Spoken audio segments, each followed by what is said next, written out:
Marcos 14, 3. Diz assim a palavra do Senhor: estando ele em Betânia, reclinado à mesa, na casa de Simão, o leproso, viu uma mulher trazendo um vaso de alabastro, com perfume de nardo puro de muito preço.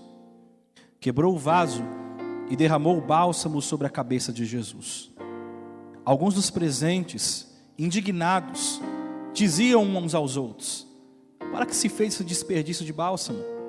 Este perfume podia ser vendido por mais de 300 denários e o dinheiro ser dado aos pobres. E murmuravam contra ela. Jesus, porém, disse: deixai-a, por que a aborreceis? Ela praticou boa obra para comigo. Sempre tendes os pobres convosco, e, quando quiserdes, podei fazer-lhes bem, mas a mim nem sempre me tendes. Ela fez o que pôde, antecipou-se a ungir o meu corpo para a sepultura. Em verdade vos digo que em todo o mundo, onde esse evangelho for pregado, o que ela fez também será contado para a sua memória. Amém? Pai, nós te louvamos, te agradecemos pela tua palavra. Fala conosco nesse instante, Espírito Santo. Que não seja eu, mas o Senhor a falar, Senhor Jesus. Que eu diminua e o Senhor cresça. Repreende tudo aquilo que vem para roubar a tua palavra. Repreende tudo aquilo que vem, Senhor, para impedir, Senhor, nos impedir de recebermos e ouvirmos a tua voz. Fala conosco neste dia, Senhor. Fala conosco nesta noite, nesta manhã, nesta tarde. Neste momento que nós estamos ouvindo esta mensagem. Derrama a tua graça, Senhor Jesus. Precisamos ouvir a tua voz, queremos te ouvir. E não queremos viver da mesma forma como nós temos vivido, mas nós queremos viver de uma forma que te agrada, de uma forma que honra o teu nome. Por isso fala conosco. É o que nós te pedimos e te louvamos em nome de Jesus. Amém. Irmãos, e quero começar a mensagem de hoje contando uma história interessante que eu li. Na realidade já é uma história antiga, mas só esses dias eu pude me inteirar e conhecer melhor. Eu creio que talvez alguns de vocês conheçam, outros talvez não. Mas ela é muito interessante, eu quero utilizar ela como uma base também para a ministração dessa noite. E é baseada numa história real, tá, irmãos? Não é apenas uma história contada, mas uma história real. Em 1912, quando o Titanic afundou, e todo mundo, né, pelo menos os mais acima de 30 anos, vamos dizer assim, já ouviu falar do Titanic. E dentro desse navio existia um pastor escocês. Seu nome era John Harper. E John Harper estava ali com a sua filha, se não me engano com a sua sobrinha também. E eles estavam ali a bordo daquele navio naquele fatídico dia. Ele estava ali. E Harper, a história conta que ele era o único responsável pela sua filha. Já tinha perdido a sua esposa há um tempo. Então a menina já era órfã de mãe. E naquela noite também ela poderia se tornar agora uma órfã de pai também. Mas irmãos, por ser, né, quem já assistiu o filme, o Titanic, né, todo mundo lembra o Leonardo DiCaprio abrindo as mãos, acho que aquela coisa linda, maravilhosa. Mas quem assistiu um pouco o filme, vai ver que o quê? Os responsáveis pelos menores, pelas crianças, eles tinham prioridade. Então normalmente era a mãe junto com o filho. Então eles tinham prioridades para entrar nos botes. E John Harper, sendo o único responsável por sua filha, ele agora adquire também o direito de entrar nos botes salva-vidas. E ele poderia então ter embarcado com a sua filha e se livrado daquela situação toda. Mas ele não fez. Ele não fez isso. A história diz que ele embarca a sua filha Ele pega a sua filha, deixa ela em segurança, coloca ela no bote salva-vida, ele adquire também o colete salva-vidas, porque ele tem esse direito, por ter preferência. Ele vai, coloca a filha dele lá no bote, e sabe o que ele faz? Ele volta. Ele prefere ficar no navio afundando com as pessoas. E o motivo da viagem dele naquela época seria que ele iria pregar em uma igreja em Chicago, em Illinois. E provavelmente ele iria assumir um ministério lá, alguma coisa assim. A gente não tem uma informação precisa sobre isso. Mas ele provavelmente iria começar uma nova vida ali, pastoreando talvez uma igreja, uma filial, nós não sabemos. Bom, mas a questão é, por que John Harper ele decide ficar no navio? Por que será que ele decidiu? O que deu na cabeça dele, no meio do caos, ele decide ficar naquele navio? Bom, a resposta e a razão é bem simples, mas da mesma forma que é simples, também é muito difícil. Por quê? Ele decide ficar no navio para pregar o Evangelho de Cristo.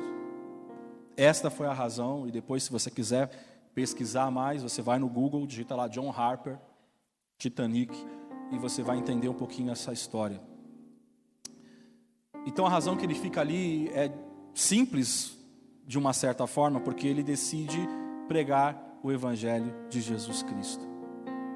E depois da batida daquele navio no iceberg, havia muito pouco tempo, cerca de 1 hora até o navio realmente afundar. Então os registros dizem que enquanto as pessoas elas estavam ali correndo, desesperadas, ele também estava correndo, de pessoa em pessoa, apaixonadamente assim correndo, dizendo a respeito do Evangelho de Jesus Cristo. Enquanto as pessoas estão correndo desesperadas para salvar a sua vida, ele está correndo desesperadamente para anunciar a Jesus para aquelas pessoas. Enquanto aquelas pessoas estão em pânico, ele está dizendo, olha, vocês precisam aceitar a Cristo. Não há muito tempo. Nós não sabemos o que vai acontecer aqui, você não sabe o futuro, o que vai acontecer daqui a pouco. O que pode acontecer com esse navio? Ele está afundando, a gente não sabe se vai viver, se não vai viver. Mas ele está ali pregando o Evangelho, ele está anunciando o Evangelho. E há testemunhos, irmãos, de que quando o navio começou realmente a afundar, e aí as pessoas, elas pulando, caindo na água, foi ouvido alguém dizer assim, ouviram o Harper, ele dizer, olha, deixem as mulheres, as crianças e os descrentes subirem primeiro nos botes. A preocupação dele, a preocupação maior de John Harper, a preocupação maior daquele pastor era com as pessoas que não tinham salvação. Então ele fala, aqueles que são descrentes, deixem eles entrarem primeiro nos botes salva-vidas, livrem eles. E ali já na água, depois que ele caiu na água, com o colete salva-vidas, ele ali se segura nos destroços. Ele continua a pregar o Evangelho. Mesmo nos destroços daquela água gelada, ele continua a pregar, e ele começa a pregar então para um rapaz. E esse rapaz, ele rejeita o apelo, ele faz o apelo para que aquela pessoa aceitasse a Jesus Cristo ali. E aquela pessoa, ela não aceita. Sabe o que John Harper faz então? Ele tira o seu colete, aquilo que estava garantindo que ele ficasse sobre a água, e ele dá para o rapaz. E aí ele diz assim para o rapaz, você precisa desse colete, mais do que eu. E ele então tira o colete dele e ele coloca sobre o rapaz pega, veste aquele colete. A consequência é que John Harper foi uma das mais de 1.500 vítimas que morreram congeladas naquele naufrágio, naquele dia. Ele amava tanto as almas, que ele se arriscou a sua própria vida, perdeu a sua própria vida por causa disso. Ele perdeu a vida pregando e anunciando o Evangelho de Jesus. Alguns aceitaram, outros não aceitaram. Mas esse, irmãos, quando eu vi essa história, aquilo me tocou. Esse é um exemplo de um amor que se arrisca. Este é um exemplo de um amor que vai até as últimas consequências. E se fosse para dar um tema para minha pregação, eu daria esse tema: um amor que arrisca. Então eu quero falar um pouquinho sobre isso. Coloquei aqui 3 tópicos para a gente falar. Vou tentar ser o mais breve possível. Nem sempre eu consigo, mas eu espero que vocês possam meditar nessa palavra. Então o texto que lemos fala também de um amor que se arrisca. Sabe por quê, irmãos? Receber Jesus numa sociedade que o odeia, numa sociedade que o despreza, hoje é um ato de coragem. Hoje receber Jesus numa sociedade, por exemplo, onde o islamismo toma conta, é um ato de extrema coragem, porque você sabe que você pode perder a sua vida. Então, e hoje como um todo, receber a Jesus, servir a Jesus, falar que você serve a Jesus, é um ato de coragem. Essa semana que nós passamos, de abril, foi uma semana muito difícil para a igreja, como num contexto geral, falando. Foi muito discutido a questão da igreja, a igreja abrir, a igreja não abrir. E eu não vou entrar no mérito da questão se deve abrir, se deve fechar. Não é isso que eu quero falar. Até porque o futebol foi liberado, né? Muitas coisas foram liberadas, mas a igreja, especificamente, ela não foi liberada. Mas enfim, irmãos, o texto aqui, vamos para o texto. O texto aqui ele vai falar da última semana de Jesus. Estamos falando talvez da última terça-feira ou quarta-feira, né, de Jesus. Ele vai ser preso, a gente conhece a história, ele vai ser preso na noite de quinta-feira. Então podemos considerar que Jesus está entrando na semana do sofrimento. Nessa última semana, a gente precisa saber que nessa última semana, Jerusalém estava preparada para receber Jesus. Nessa última semana, a cidade está preparada para receber Jesus. E quando eu digo isso, eu não estou dizendo isso, eu estou dizendo isso no pior sentido da palavra. Eu não estou dizendo que estava preparada para coisa boa, não. A cidade estava preparada para acabar com Jesus. Porque o calabouço já estava pronto, o corredor da morte já estava preparado, o sinédrio inteiro já estava de sobreaviso. Eu fico imaginando os soldados, as escalas dos soldados, a carpintaria, preparar a madeira, as licenças, os papéis que precisavam ali ser escritos, os carimbos, as chancelas que precisavam ser feitas. O carrasco talvez já foi escolhido a dedo, você vai ser aquele que vai chibatar Jesus. O governador, o rei, o procurador, o sumo sacerdote, enfim, tudo estava preparado já. A cidade estava pronta. Todos prontos para matar Jesus naquela semana. Abra aí em Mateus 26. Volta algumas páginas da tua Bíblia. Mateus 26, versículo 3. Só para você entender e a gente situar um pouquinho daquilo que eu acabei de dizer. Mateus 26, 3. Então os principais sacerdotes, os mestres da lei e os líderes religiosos do povo reuniram-se na sala do sumo sacerdote, chamado Caifás, e decidiram prender Jesus à traição e matá-lo. Diziam, porém, não durante a festa, para não haver tumulto entre o povo.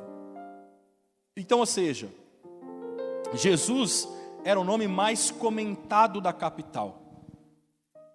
Eles se juntaram. Agora é o momento, nós vamos matar Jesus. Agora é a hora que nós vamos destruir a ele. Então, Jesus ele vai ser morto agora numa espécie de ritual de purificação da religião da época. Porque Jesus era considerado um falso profeta. Então, para eles matar Jesus era um ato da libertação da fé. Aquele que perturbava o povo com doutrinas. Então, Jesus era um falso profeta na visão religiosa da época. Então, aquilo seria uma purificação para eles. Mas, amados, no meio de todo esse trâmite, no meio de toda essa situação preparada e armada, no meio de todo esse ódio instaurado contra Jesus, no meio de todo esse esquema para matar Jesus, ele recebe um convite honroso. A Bíblia nos conta que Jesus recebe um convite honroso para um jantar. Um jantar numa casa, na casa de um amigo. Na última semana, quando o nome de Jesus é o nome mais falado, Jesus é o homem agora mais procurado, porque eles querem encontrar Jesus, eles querem pegar Jesus. Tem alguém se arriscando para receber Jesus em sua casa. Imagina você receber alguém que está sendo procurado em tudo quanto é lado, e você abrir a sua casa, fazer um convite para ele, e você falar: entra na minha casa, senta aqui na minha mesa, vamos jantar. O texto que a gente leu de Marcos capítulo 14 chama esse rapaz de Simão o leproso. Bom, ele não era leproso, e aqueles que têm mais tempo na casa de Deus, de conhecimento, sabem que ele não era leproso, não nesse momento. Mas, como nós estamos numa transmissão, talvez você que esteja me ouvindo, talvez você não vai entender isso, né? Você pode falar: mas pastor, a Bíblia diz que ele era leproso. Aí eu vou dizer para você, ele não era, ele tinha sido, mas neste momento ele não era mais. Como que a gente sabe disso?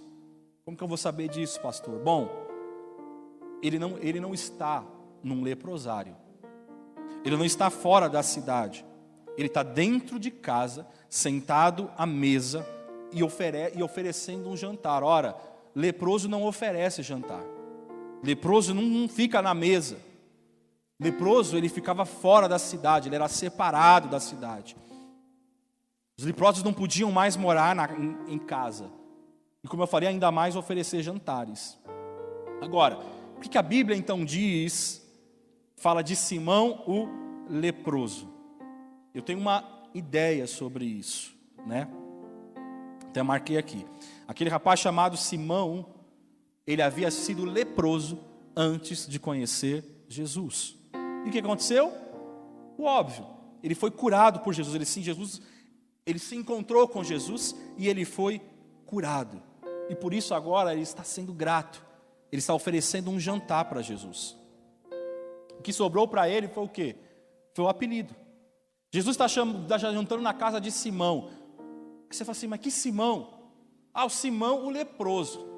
Então o que ele ganhou agora é o apelido, é o estigma. Ficou somente ali o testemunho de onde Jesus tirou esse rapaz chamado Simão. Então por isso que nós falamos Simão o leproso.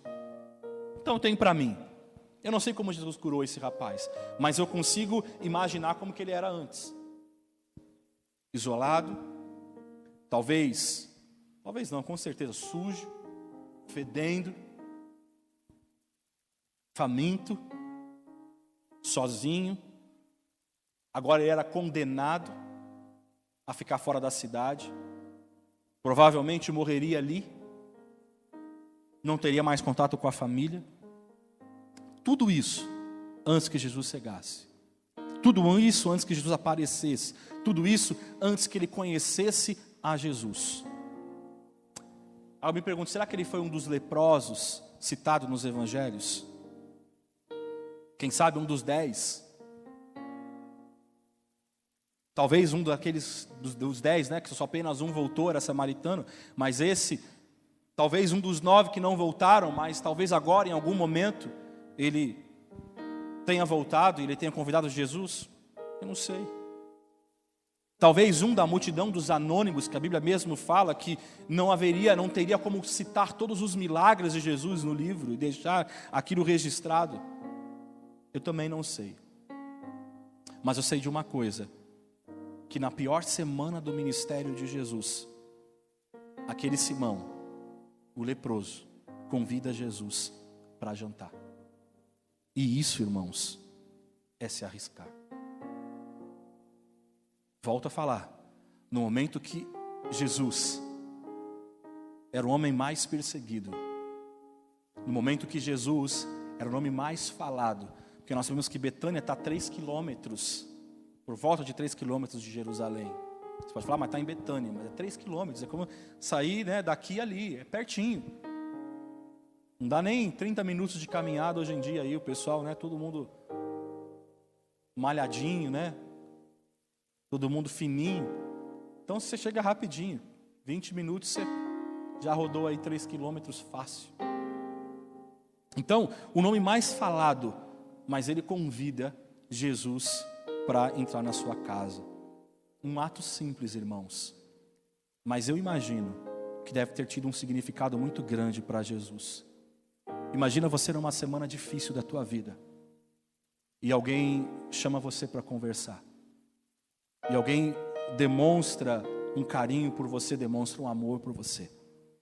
Imagina você passando uma situação difícil na tua vida e alguém se importa com você, alguém se preocupa com você, chama você para conversar, chama de canto.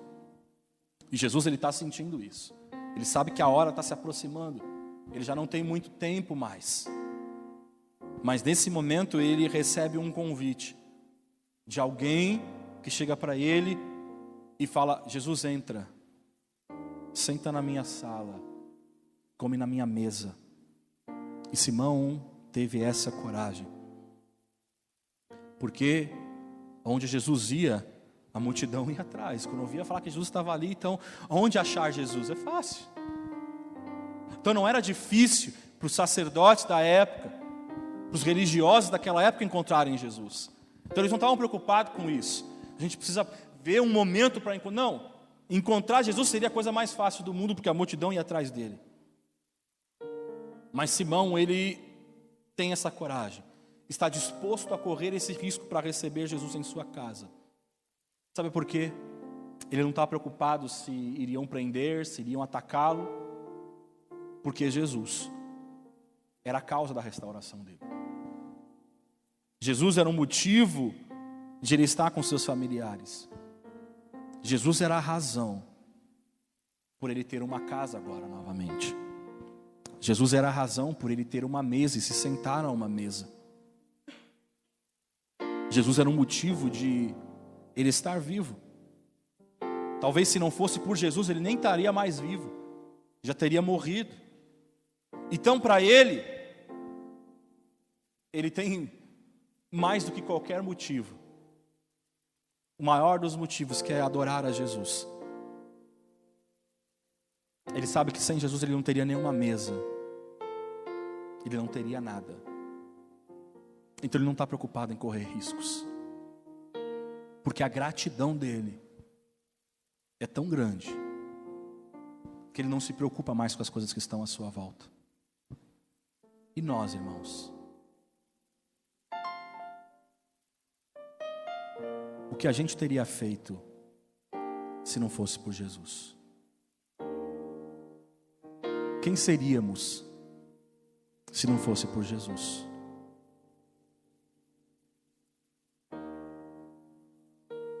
Eu quero fazer uma pergunta para vocês. E eu poderia enumerar tantas coisas como resposta para essa pergunta que eu vou fazer agora. Mas eu sei que sobre vocês existe o Espírito Santo, e Ele vai trazer luz para você. Vale a pena se arriscar tanto?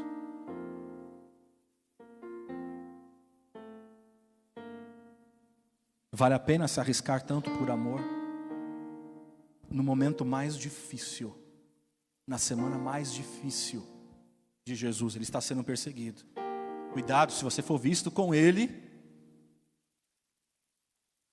Preguei isso há um tempo atrás, acho que uma semana atrás, 2 semanas atrás. A gente vai ser conhecido com quem a gente anda.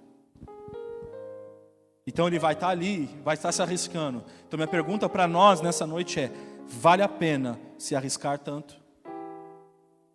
E eu não quero ser, como eu disse, eu não quero ser tendencioso, eu quero que você analise.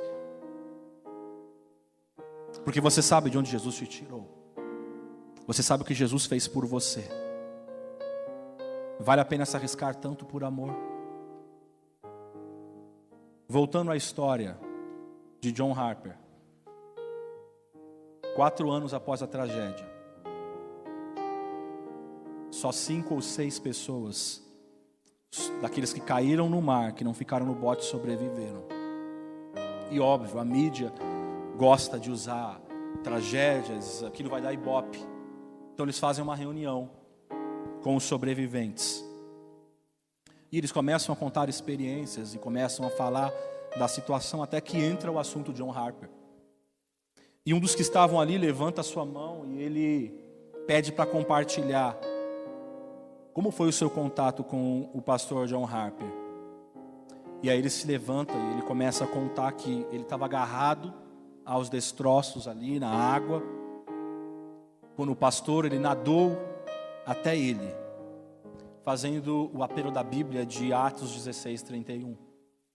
Crê no Senhor Jesus Cristo, será salvo tu e a tua casa. E aquele homem, ele disse que ele rejeitou o apelo daquele pastor. Mas aí o pastor tirou o colete dele e deu para o rapaz.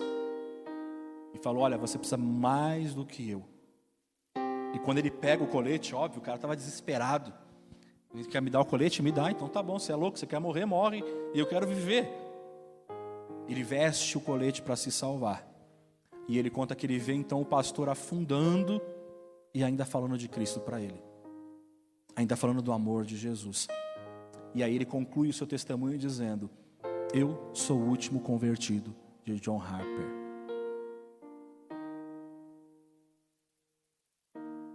Amor que se arrisca.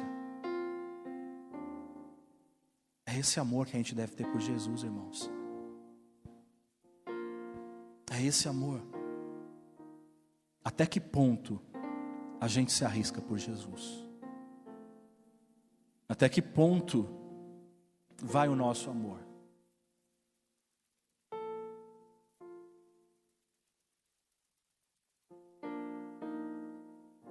Porque amor para mim é amor. Ou você ama ou você não ama. Até que ponto a gente vai? Num tempo que nós estamos tão preocupados, as pessoas estão preocupadas com suas vidas. Mas eu quero só trazer essa reflexão nessa primeira parte. Até que ponto a gente se arrisca por Jesus? Até que ponto nós estamos dispostos a nos arriscar por Jesus? Então eu quero que você pense nisso. Eu quero trazer essa reflexão para você. Segundo ponto. A questão aqui, voltando para a história, não é receber Jesus em sua casa. Não é isso. Mas como você recebe Ele na sua casa. Então não é receber Jesus. O problema não é você receber. O problema é como você recebe Jesus em sua casa. Todo mundo que está aqui hoje, nós que estamos aqui, todos que estão participando, de alguma forma, você que está me ouvindo, através da internet. Todo mundo, eu creio que a maior parte aqui fala que tem Jesus. Ok, amém. Eu não estou aqui para discutir isso. Ok, você fala para mim que você tem Jesus, glória a Deus. Quantas vezes você vai pregar para alguém e fala, não, já tenho Jesus. Tá bom, legal. Eu não vou entrar no mérito dessa questão, eu não vou entrar em discussão com isso. A questão aqui não é se tem Jesus, mas como você tem Jesus. Como você tem Jesus? Voltemos ao último convite de jantar que Jesus recebeu. Ali naquele lugar, Jesus estava tranquilo. Jesus está tranquilo. Ele recebe o convite, ele vai até a casa de Simão e ele está tranquilo. Sabe por que ele está tranquilo? Porque ali dentro daquela casa, não haviam os olhares ardilosos de ódio. Não havia o olhar ardiloso daqueles que estavam perseguindo, fitando Jesus para falar assim, eu estou esperando uma oportunidade para pegar você. Não tinha isso.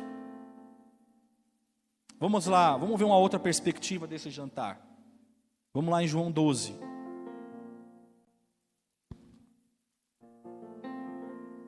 João 12 diz assim: 6 dias antes da Páscoa, Jesus chegou a Betânia, onde vivia Lázaro, a quem ele ressuscitara dentre os mortos. Ofereceram-lhe ali um jantar. Então ele não está falando que foi Lázaro, ofereceram um jantar. Marta servia e Lázaro estava entre os que se reclinavam à mesa com ele. Então Maria tomou uma libra de um nardo puro, um perfume muito caro, ungiu os pés de Jesus e os enxugou com seus cabelos. E toda a casa se encheu com a fragrância do perfume. Contudo, um dos discípulos, Judas Iscariotes, que mais tarde o traíra, objetou: por que não se vendeu esse perfume por 300 denários e não se deu aos pobres? Ele disse isso não pelo cuidado que tivesse com os pobres, mas porque era ladrão. Tendo a bolsa de dinheiro, tirava o que nela se lançava. Respondeu Jesus: deixai-a, ela guardou esse perfume para o dia do meu enterro, pois vós sempre tereis os pobres convosco, mas a mim nem sempre tereis. Então lá, a gente agora vai ver uma outra perspectiva desse jantar. O que a gente vai perceber aqui? Lá a gente vai ver então quem? Quem estava lá no jantar? Simão. Quem mais estava lá? Marta. Quem mais estava? Lázaro, Maria, os discípulos. Então Jesus, ele foi, vamos dizer assim, ele está com o time dele. Ele foi acolhido pelo seu time naquela casa. Jesus gostava de estar em Betânia com Marta, Lázaro e Maria. Então, eles estavam ali, juntos. Lá estavam todos que verdadeiramente amavam a Jesus. Lá estavam todos aqueles que verdadeiramente desejavam a Jesus. Então imagina você estar num lugar que todas as pessoas, quando você é convidado para uma casa e todas as pessoas gostam de você e querem você, você se sente à vontade. Não é verdade? A gente se sente bem. Eu sei que todo mundo aqui gosta de mim, né? Não tem aquele sentimento do tipo: será que a pessoa gosta de mim? Será que ela não gosta de mim? Não. Ali todos amavam Jesus. Ali todos queriam Jesus por perto. Então Jesus está muito confortável naquela casa. Jesus é muito bem-vindo. Mas deixa eu te dizer outra coisa interessante aqui. Aquela não foi a única casa que Jesus visitou naquela semana. Nós estamos falando da última semana de Jesus. Mas aquela não foi a última casa. Não foi a única casa que Jesus visitou naquela semana. Houveram outras casas. Casas maiores. Casas mais chiques. Casas até mais importantes. Esta semana, a semana da paixão, que a gente costumeiramente diz, Jesus visitará a casa do sumo sacerdote. Vamos lá. Mateus 26, 57. Diz assim: os que prenderam Jesus conduziram-no à casa do sumo sacerdote Caifás, onde os mestres da lei e os líderes religiosos estavam reunidos. Olha lá. Então agora Jesus, ele vai visitar a casa do sumo sacerdote Caifás. Com certeza a melhor casa da capital. Uma casa cheirosa, imponente. Mas nessa casa, Jesus não vai ser convidado para sentar na mesa. Jesus não vai ser convidado para apreciar talvez a vista do terraço, uma vista bonita, afinal era o sumo sacerdote, uma vista bonita. Pelo contrário, naquela casa, ele verá apenas as falsas testemunhas que vão mentir, falsas testemunhas que vão depor contra ele. Jesus ali, ele vai ver a violência manifesta, talvez na forma de tapas, de murros, de humilhação. Ele vai chegar preso, com as mãos amarradas para trás, e ele vai sair da mesma forma que ele entrou daquela casa. Talvez a única diferença é com o rosto vermelho, cheio de tapas que ele pode ter levado. Mas não será só essa casa. Não será apenas essa casa, ele ainda vai visitar uma outra casa importante. Vai visitar Herodes, lugar chique, fino, confortável. Talvez, pela posição de Herodes, ele devia ter ali uma mesa farta, com as frutas da estação, quem sabe? Coisa chique, Mas Herodes, ele não vai oferecer nenhuma fruta para Jesus. Não vai oferecer um vinho, o melhor vinho que ele tem. Ele não vai oferecer para Jesus, pelo contrário. Lucas capítulo 23, versículo 8. Vai dizer que quando Jesus chega diante de Herodes, você pode ler aí depois. Herodes, ele se alegra. Ele se alegra. Jesus chegou aqui. E ele pede para Jesus fazer um truque, um milagre. Ele espera isso. Então ele espera que Jesus vai fazer alguma coisa ali. Ele fala, não, eu estava te esperando. Mas por isso Herodes foi um cara que nunca ouviu a voz de Jesus. Sabe por quê? Porque a primeira vez que ele viu Jesus ali, foi ali. Primeira vez, ele sempre ouvia falar de Jesus, mas a primeira vez que ele chega diante de Jesus, dentro da casa dele, está ali. Foi ali. Mas Jesus não responde uma palavra para ele. Jesus não fala nada. Essa semana, Jesus ainda vai visitar mais uma outra casa. A casa de Pilatos. Uma rara oportunidade de estar diante do procurador de todo o país. Pilatos, para você ter uma ideia, tem mais poder político do que Herodes.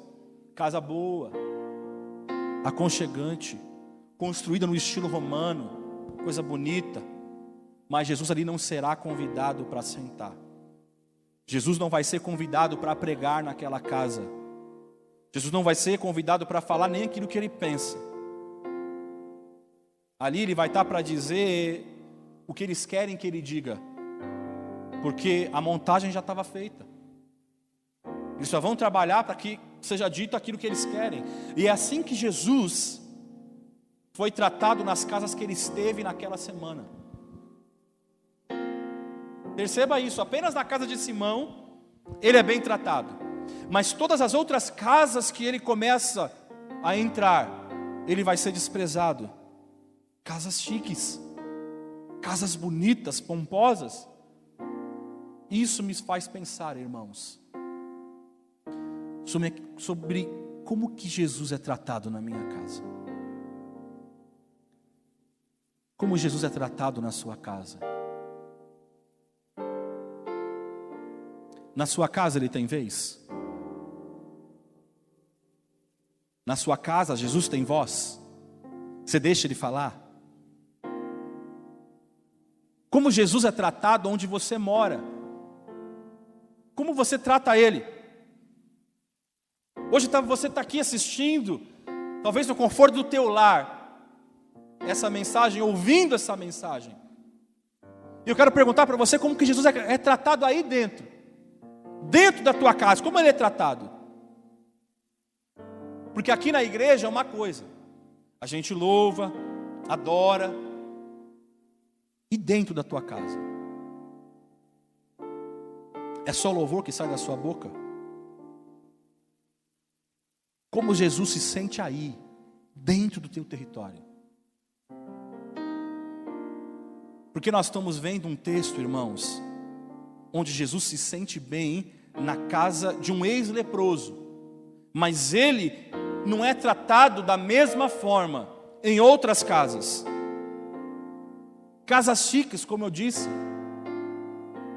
casas que têm abundância, casas milionárias. Qual o tratamento que Jesus tem na sua casa? Porque não é o adesivo que vai dizer, foi Deus que me deu. Não é isso que vai dizer o tratamento que Jesus tem na sua casa. Não são as frases do Instagram que você coloca. Não são as frases do teu status de WhatsApp que vão dizer isso. Que vão dizer como que Jesus ele é recebido. Eu estou dizendo para você hoje qual o tratamento que Jesus tem aí, na tua casa, dentro da tua casa. Onde você define. Esse é o ponto. Onde são as tuas regras. Onde é você que define as coisas. Onde é você que tem voz, fala assim, aqui na minha casa não entra isso, na minha casa não acontece aquilo, aqui é minha casa. Então como Jesus é tratado aí dentro? Porque é você que põe as regras aí, não é isso? A sua casa é o seu lugar de refúgio. E muitos falam, não, minha casa é lugar de refúgio. Então eu quero saber como Jesus é tratado aí, onde tem voz. Onde você tem voz. Onde é você que fala, onde você que determina, não, agora nós vamos fazer isso aqui. Agora, meio-dia, a hora do jantar, do almoço, 20 horas, a hora do... Você coloca as suas regras. É você que define a hora do banho, a hora que vai tomar banho, a hora que as crianças vão para o banho. Está definido, é você que define, é você que diz tudo, você que dita as normas e as regras. Porque é muito fácil a gente vir para um ambiente onde tem uma esfera de adoração, onde o nome de Deus ele é cantado, ele é honrado. Não agora, mas há um tempo atrás a gente podia se abraçar, a gente dava a paz do Senhor. Então você tem todo um ambiente. Então, Jesus, vem, entra aqui no meu coração, Senhor. Mas quando você sai dessa ambiência de louvor, de adoração, de rendição, o que tem no seu carro? O que tem na sua casa? Quando você saía dos cultos, o que tem na tua casa? O que tem no teu carro?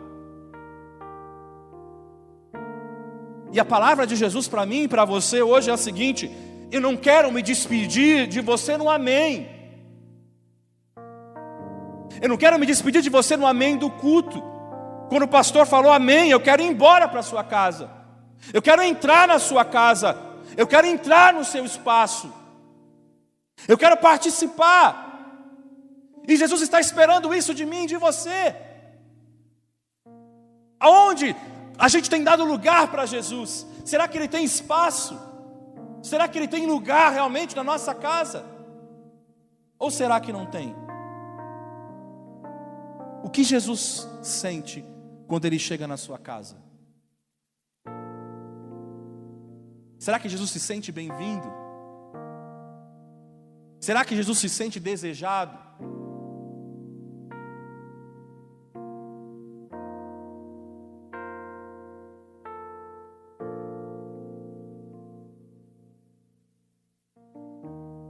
Foi falado hoje, infelizmente, a igreja não pode estar aberta nesse momento. Então na tua casa você precisa dar lugar para Jesus. E será que Ele tem lugar? Ou será que você só dá lugar para Jesus enquanto está durando a transmissão? A partir do momento que acabar a transmissão, liga no Fantástico, liga no futebol, liga no Big Brother, sei lá, liga na internet, eu não sei, vai fazer outra coisa. Vida que segue. Quero que você pense também sobre isso. Terceiro ponto. Quero terminar. Ofereça a Jesus mais do que palavras.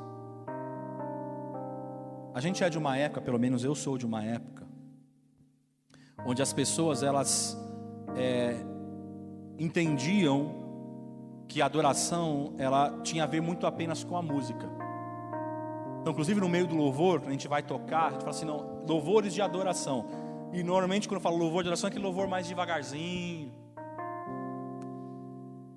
Então a gente fala, louvor de adoração. Então na cabeça de muitos, adorar significa elogiar a Deus. Falar coisas bonitas para Ele. Jesus, eu te amo. Agora veja, isso não tem a ver com adorar. Isso é glorificar.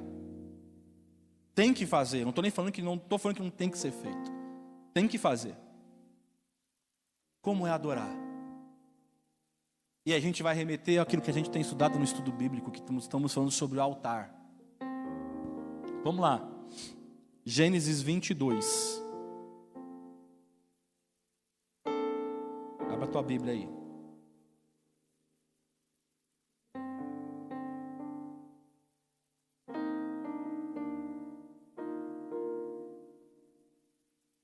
Depois dessas coisas, provou Deus a Abraão, dizendo-lhe, Abraão respondeu, eis-me aqui. Então disse Deus, toma o teu filho, o teu único filho Isaque, a quem amas, e vai à terra de Moriá, e oferece-o ali em holocausto sobre um dos montes que te mostrarei. Então olha lá, Deus agora vai falar para Abraão entregar Isaque. Ele vai. Abraão vai, não vai contar nada para ninguém. Ele leva Isaac agora para o sacrifício. Aí, lá no versículo 5, Abraão vai falar sobre adorar. Disse Abraão aos seus servos: ficai-vos aqui com o jumento, eu e o rapaz iremos até lá, e havendo adorado, voltaremos a vós. Tomou Abraão a lenha do holocausto e a pôs sobre Isaque seu filho. E ele tomou o fogo e o cutelo na sua mão, e foram ambos juntos. Então disse Isaque a Abraão seu pai: meu pai. Respondeu Abraão: eis-me aqui, meu filho. Perguntou-lhe Isaque: eis o fogo e a lenha, mas onde está o cordeiro para o holocausto? Olha lá, irmãos. Isso acende uma luz amarela para Isaque. Isaque fala assim: peraí. Aí ele vai questionar o pai dele: porque onde está o cordeiro para adoração? Porque adoração envolve sacrifício. Adoração envolve entrega do cordeiro. Então Isaque, na hora que o pai fala com ele, ele fala assim: peraí, tem alguma coisa errada. Pai, está tudo preparado, mas cadê o cordeiro? Cadê o cordeiro? Então ele questiona, porque essa é a oferta a Deus. Logo, adorar tem a ver com pedir perdão. Adorar tem a ver com arrependimento. Adorar tem a ver com você se derramar diante do Senhor. Por isso ele está preocupado, porque tem que haver uma entrega, uma expiação de pecados. Então Isaque, imediatamente ele liga o sinal: peraí, cadê? Peraí, pai, e aí? Então, amados, adorar tem a ver com pedir perdão. Adorar tem a ver com se consertar com Deus. Andar uma vida santa, andar uma vida digna. Nós somos chamados para refletir a glória do Senhor, nós somos chamados para refletir, para sermos a imagem do Senhor.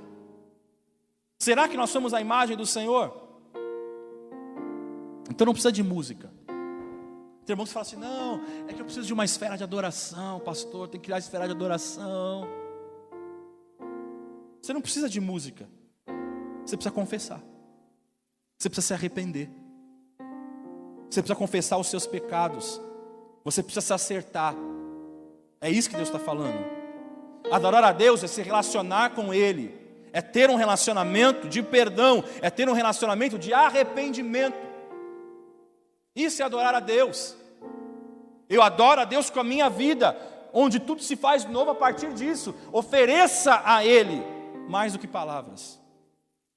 A gente está muito acostumado a oferecer palavras. Ofereça mais do que palavras, ofereça sacrifício.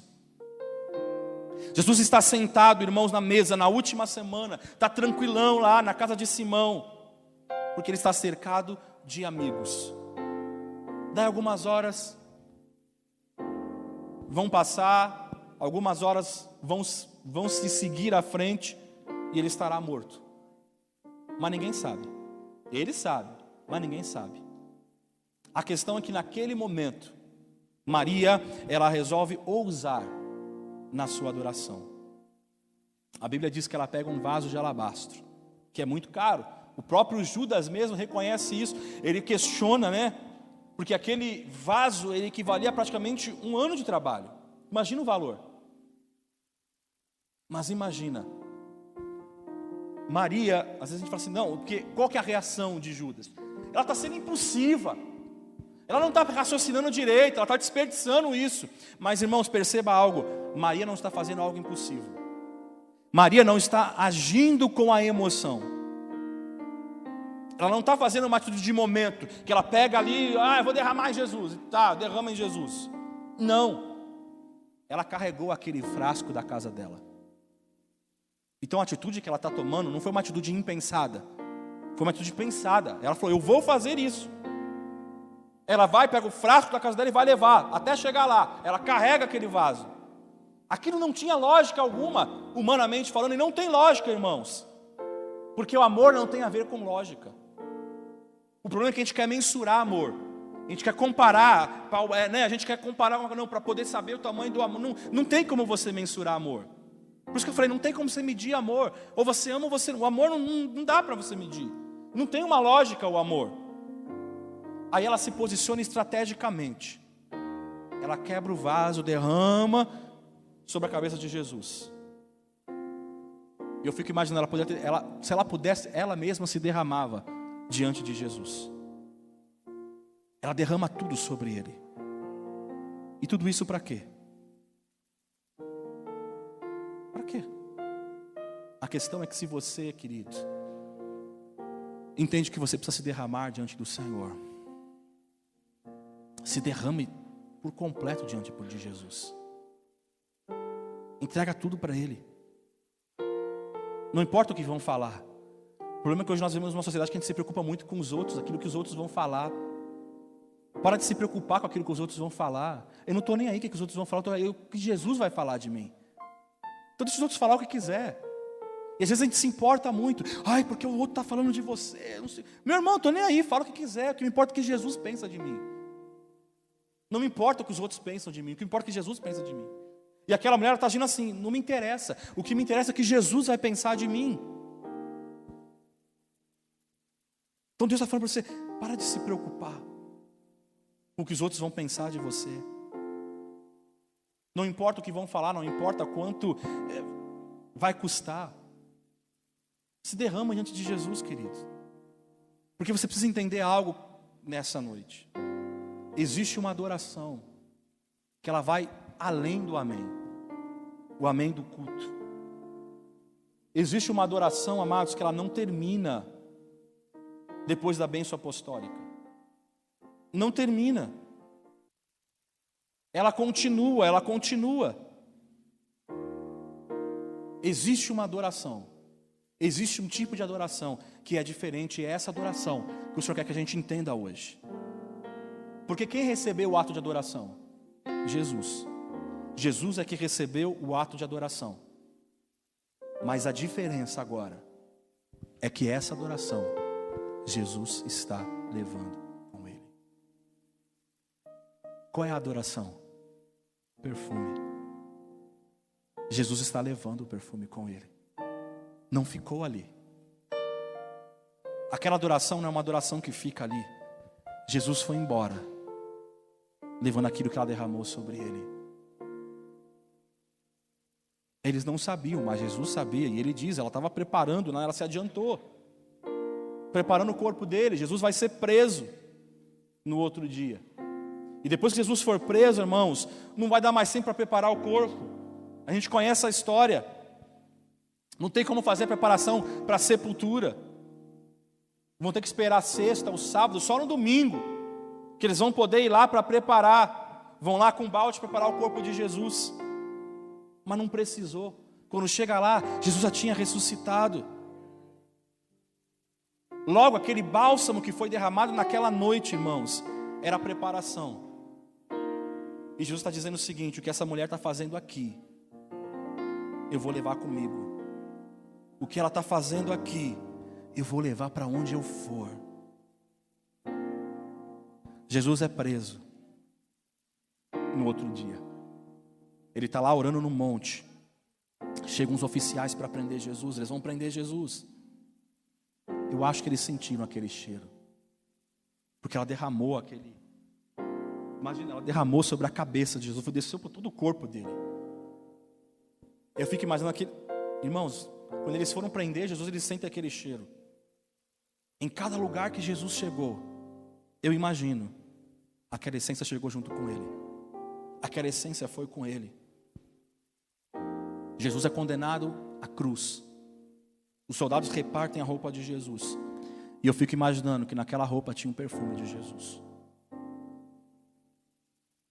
Quando ele chega na cruz, mesmo apesar de todos os açoites, eu imagino, a essência está ali com Jesus. Quando colocam o seu corpo naquele sepulcro, aquele perfume também estava ali. Talvez quando Pedro e João, eles vão chegar no domingo para ver o corpo de Jesus. E aí eles chegam, eles veem aquele túmulo vazio. só vê os panos lá. Talvez ainda assim eles sintam o perfume de Jesus. O que eu quero dizer com isso é que existe adoração, irmãos, que você faz com a boca e ela termina no amém. Mas existe uma adoração que Jesus leva com ele ao Pai. Existe uma adoração que é diferente. Existe uma adoração que impregna em Jesus e não sai. E aquela adoração impregnou. Não saiu, ele levou com ele. Jesus está falando para você, essa adoração que você precisa oferecer para ele tem que impregnar em Jesus. É a adoração que extrapola as palavras, irmãos. É a adoração que a gente realmente demonstra quem nós somos nele. É a adoração que faz com que você se derrame diante de Cristo. É a gratidão por tudo aquilo que Ele fez por você, que te consome. Você fala assim como o John Harper: eu entrego a minha vida por amor a Cristo. Porque ela não termina no amém. Ela não termina quando acaba a live. Jesus leva. A pergunta que eu quero fazer para vocês, e eu termino aqui: será que Jesus leva alguma coisa deste culto que você está entregando? Será que Ele está levando de você alguma coisa que vai depois do amém? Será que você pode louvar a Jesus de uma forma que toca a Ele de verdade? De verdade. Será que exaltamos? Será que nós vivemos a verdade? Será que nós nos lançamos verdadeiramente a Jesus? Será que nós nos convertemos de verdade? Isso é adoração, amados, que Jesus leva com Ele. Isso é adoração que Jesus espera de mim e de você. Que o teu amor seja verdadeiro, não apenas de palavras, mas de atitudes. Vamos ficar de pé.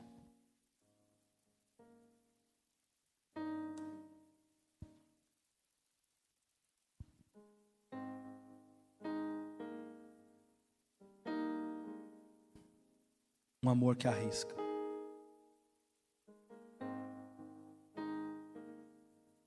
Será que o teu amor por Jesus, ele se arrisca?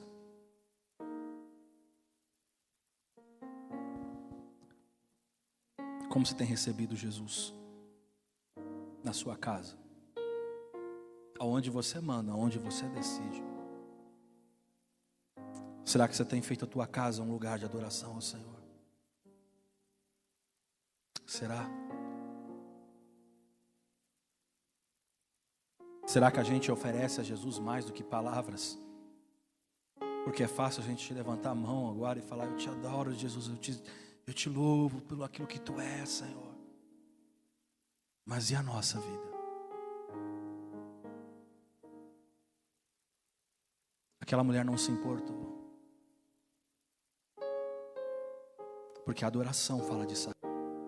A adoração fala de renúncia. A adoração fala de arrependimento. E eu quero dizer para você hoje, meu amado, você precisa se arrepender. Você precisa de salvação. Você precisa de Jesus. Porque sem Ele você não vai conseguir.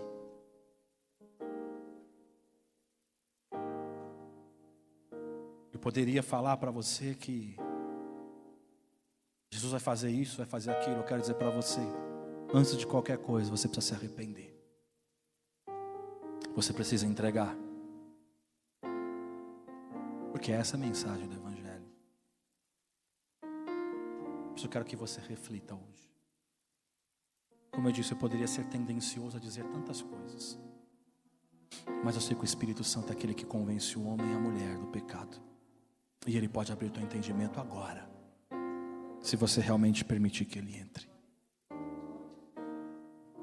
Simão abriu, falou: entra, Senhor, entra na minha casa. Pai, eu quero te louvar nessa noite, eu quero te agradecer pela tua palavra, Senhor.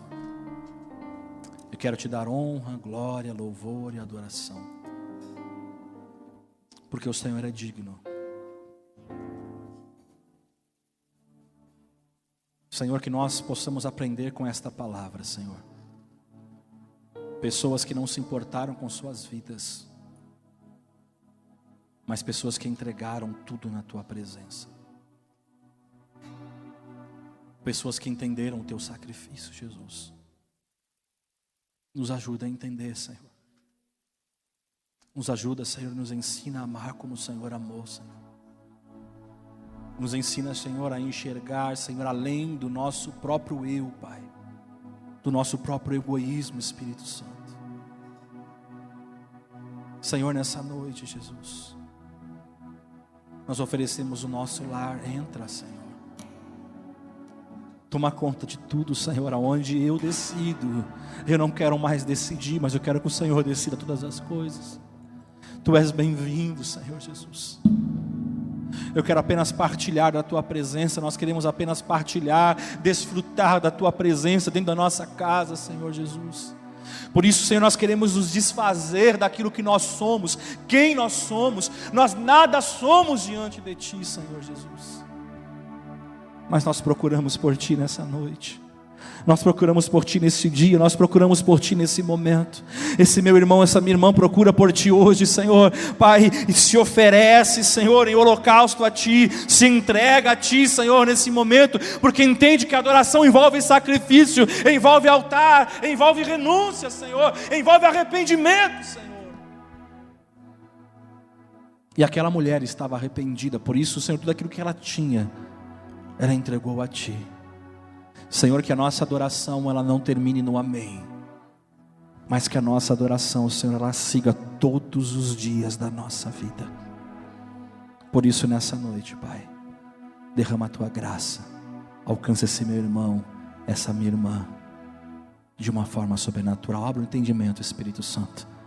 Tu és aquele que convence o homem e a mulher do pecado. Eu não tenho esse poder, mas Tu tens. Por isso visita neste momento. Em nome de Jesus. Amém.